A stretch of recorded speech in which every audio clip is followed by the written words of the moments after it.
मस्त गरमागरम असे साबुदाणे वडे, उपवास असो किंवा नसो, सगळ्यांच्याच आवडीचा हा पदार्थ. चला तर मग आज आपण साबुदाणे वड्याची रेसिपी बघणार आहोत. खायला अगदी टेस्टी, वरतून क्रिस्पी व आतून मऊसूद असे साबुदाणे वडे आज आपण बघणार आहोत.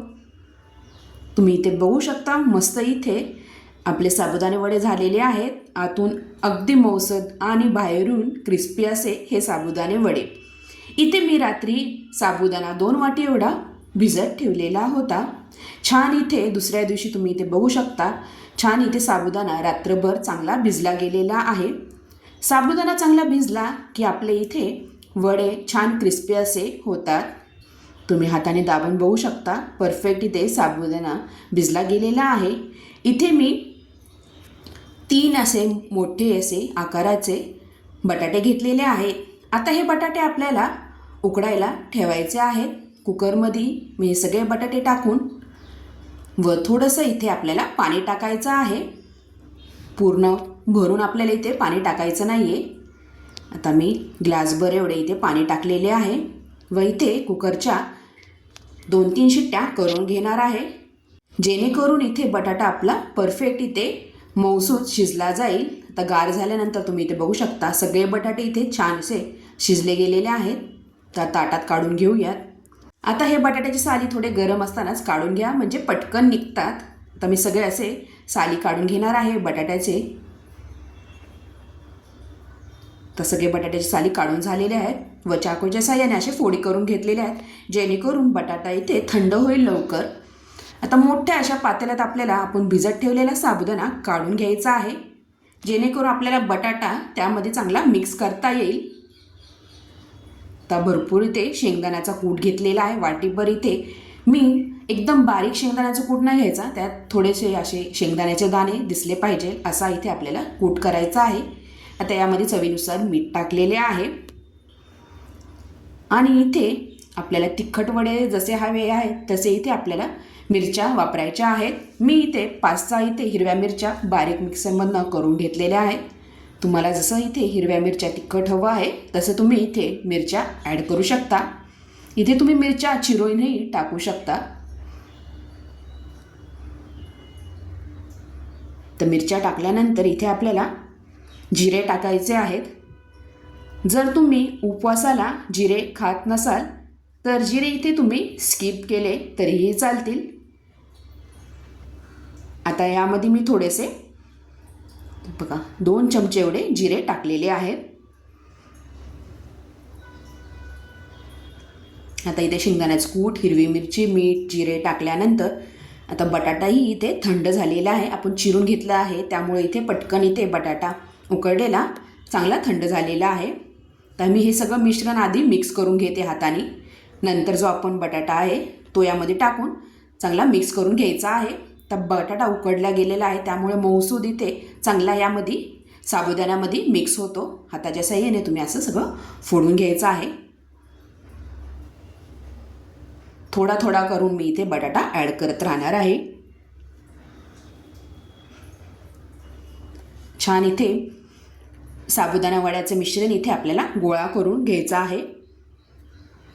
तर तुम्ही बघू शकता, चांगला इथे चिकट असा गोळा झालेला आहे. अशा प्रकारे पूर्ण इथे मिश्रण आपल्याला साबुदाण्याचे वड्याचे झालेले आहे. आता एका ताटलीमध्ये अशा प्रकारे आपल्याला वडे करून घ्यायचे आहेत.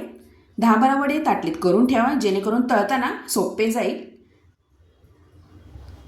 तर मीडियम साईजचे मी इथे वडे करून घेतलेले आहेत. तर बघा, छान इथे वडे करून झालेले आहेत. आता तळायला घेऊया. तर मोठ्या अशा कढईत आपल्याला भरपूर असं तेल टाकायचं आहे. आता इथे तेल हे चांगलं गरम होऊन द्यायचं आहे, एकदम कडकडीत पण नाही की जेणेकरून वडे टाकल्या टाकल्या ते जळतील म्हणून. छान इथं तेल तुम्ही हात वरती लावून बघू शकता, वाफ येत असेल तर चांगलं इथे आपलं तेल गरम झालेलं आहे. आता चटणीसाठी मी इथे खोबरं घेतलेलं आहे, शेंगदाण्याचा कूट, मिरच्या घेऊन आपल्याला फक्त ही चटणी वाटून घ्यायची आहे. उपवासासाठी करतोय म्हटल्यावर.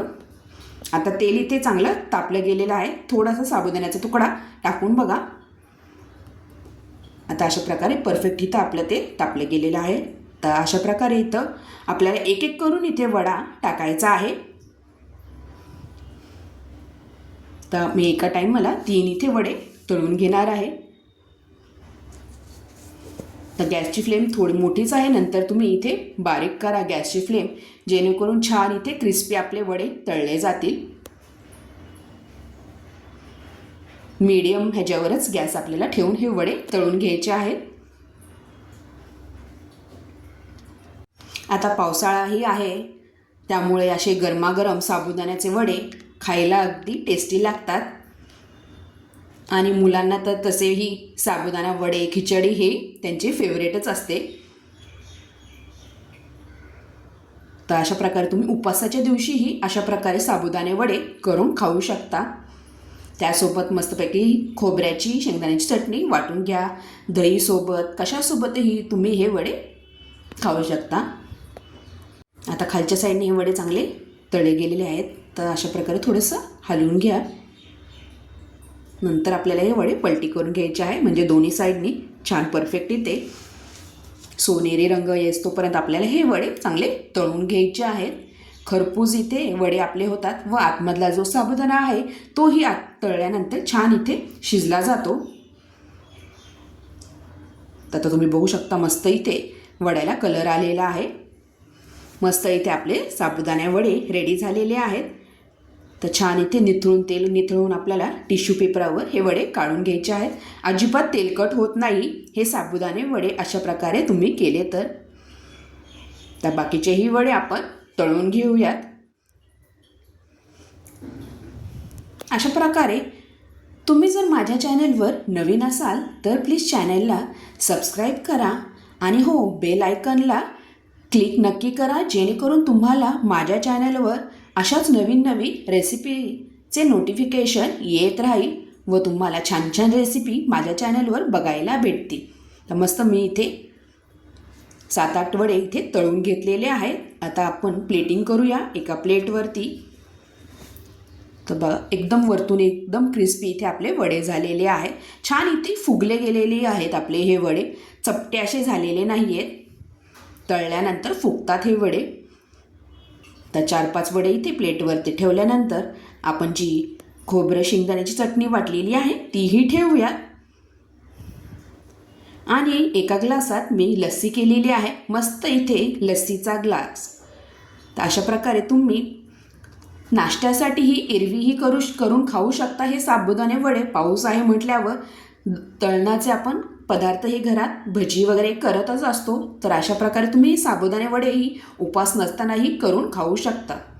तर अशा प्रकारे तुम्ही हा व्हिडिओ शेवटपर्यंत बघितल्याबद्दल तुम्हा सगळ्यांचे खूप खूप धन्यवाद. इथे मी एक वडा तोडून दाखवलेला आहे, आतून परफेक्ट असा साबुदाणा शिजला गेलेला आहे. अशा प्रकारे तुम्ही हा व्हिडिओ शेवटपर्यंत बघितल्याबद्दल तुम्हा सगळ्यांचे खूप खूप धन्यवाद. थँक्यू.